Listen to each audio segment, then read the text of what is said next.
Dandong is a thriving city of 2 million people, but just across the river is her sister, and they couldn't be more opposed. Sinuiju, North Korea, has a cult of personality, God figure ruler in Kim Jong un. Education is stifled and suppressed. There's no free journalism. It's a place with only the very poor and the very rich, with the latter stealing all from the former. It's a place of absolute isolationism and pervasive nationalism.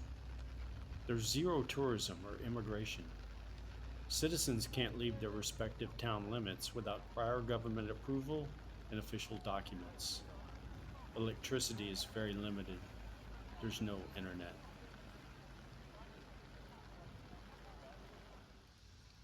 It's difficult to see at night, but many of the windows are missing on those apartments and offices across the water. It's not difficult to conclude much of the town there is for effect. It's a mask, and not a very good one. Past the structures are miles and miles of farmland and remote villages, expanding out into the eastern coast on the Sea of Japan. It's there in the interior where life is at its worst, people scrabbling for existence. It's a place where ambitions, hopes, and dreams are extinct.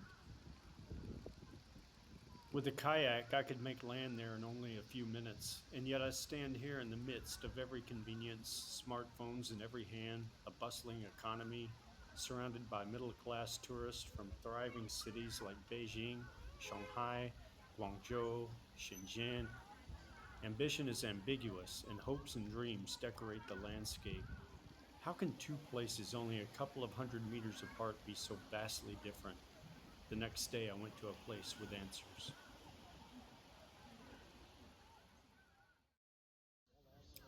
I figured the Korean War was as good a place to start as any. It marked a pivotal moment in the 20th century, deeply rooted in the ideological battle between communism and democracy. North Korea, under the leadership of Kim Il sung, launched a surprise invasion of South Korea, seeking to reunify the peninsula under a communist regime. At the time, South Korea was still in a period of political instability, with a fledgling military that was ill equipped to defend against the well prepared North Korean forces. As the North rapidly advanced, capturing Seoul within days, the United States, committed to a defense of South Korea, swiftly intervened. By July 1950, American troops began arriving in the region, but the situation was dire. The South Korean military, alongside U.S. forces, struggled to contain the North's offensive, which was bolstered by the Soviet support and military equipment, including tanks and artillery. The entry of China into the war in October 1950 was a huge turning point. Alarmed by the presence of U.S. forces near its borders and fearing a potential encirclement, China decided to support North Korea by sending in troops known as the Chinese People's Volunteer Army. This decision resulted in a significant escalation of the conflict, leading to a brutal and prolonged stalemate. The human cost of the war was staggering. Estimates suggest that between 2 and 400,000 Chinese soldiers lost their lives, alongside an estimated 600,000 to 1 million North Korean troops. The war devastated both nations, leaving a legacy of sorrow and a complex relationship between China and North Korea. While China helped North Korea stave off defeat, the sacrifices made by Chinese soldiers have often led to mixed feelings about the alliance. In the decades following the war, North Korea remained a staunch communist state under Kim Il sung's leadership, fostering a culture of isolationism and militarism. The regime invested heavily in its military and nuclear capabilities, while the country suffered from severe economic hardships and famines. Kim Il sung's death in 1994 ushered in a new era under his son, Kim Jong il, who continued the oppressive policies and maintained the regime's focus on military strength. Following his death in 2011, his son, Kim Jong un, continues that tactic. Today, North Korea remains a source of tension in international relations. Its nuclear ambitions and human rights violations are met with widespread condemnation. Yet the regime still clings to its power. China, now a global superpower, maintains a complicated relationship with its neighbor, often walking a tightrope between support and concern over North Korea's unpredictable behavior. The sacrifices made by Chinese forces during the Korean War echo through history as China grapples with its ongoing commitment to North Korea amidst a backdrop of regional instability.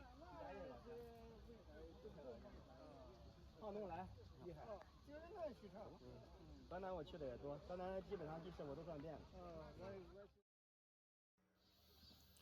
Was China right in coming to North Korea's defense? Hindsight notwithstanding, what would the US have done in a similar circumstance? There was no way of telling what was to come 20, 40, 60 years on. I needed a broader scope. I needed to see North Korea on wide lens. A few miles north of Dandong is the Hushan Great Wall, and it offers the perfect view.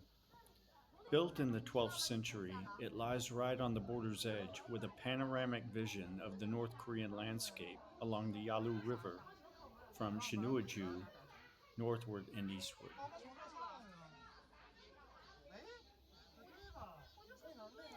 Vast expanses of corn, soybean, wheat, and rice crops blanket the countryside, more geometric and mechanically farmed in China, more labor intensive in North Korea.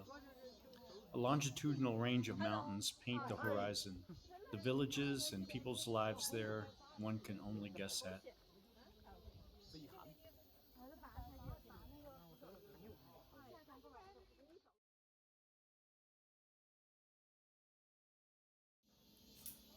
The older I get, the more I realize that my opinions, my conclusions, are shit. I could have easily been born in Leyte, in the Visayas region of the Philippines, with an unemployed 16-year-old mother and a laborer father who will be part of my life for 6 months. I could have been born in Honduras and forced to walk 1,000 miles to escape death from a drug cartel. I could have been born in Gaza City with a little sister blown to shreds by an Israeli bomb, a mother eviscerated by a Hilit rocket, and me, alone and starving. I was born into none of those circumstances, nor 1,000 other worlds where hopes are a full belly, dreams are a safe family, with much of the time neither a reality.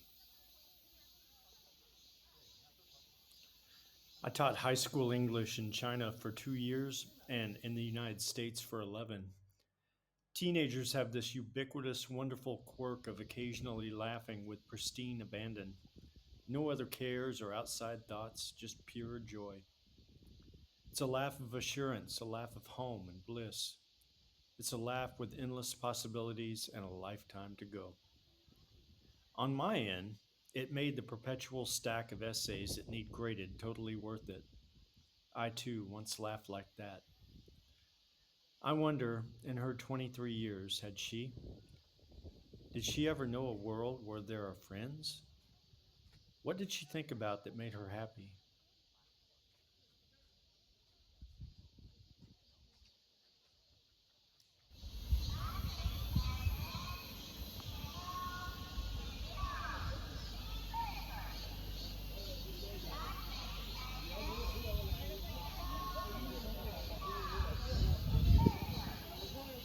Did she once have a pet? A favorite dress? Did she ever know love? Did she ever feel beautiful? I want to think so. I have to think so.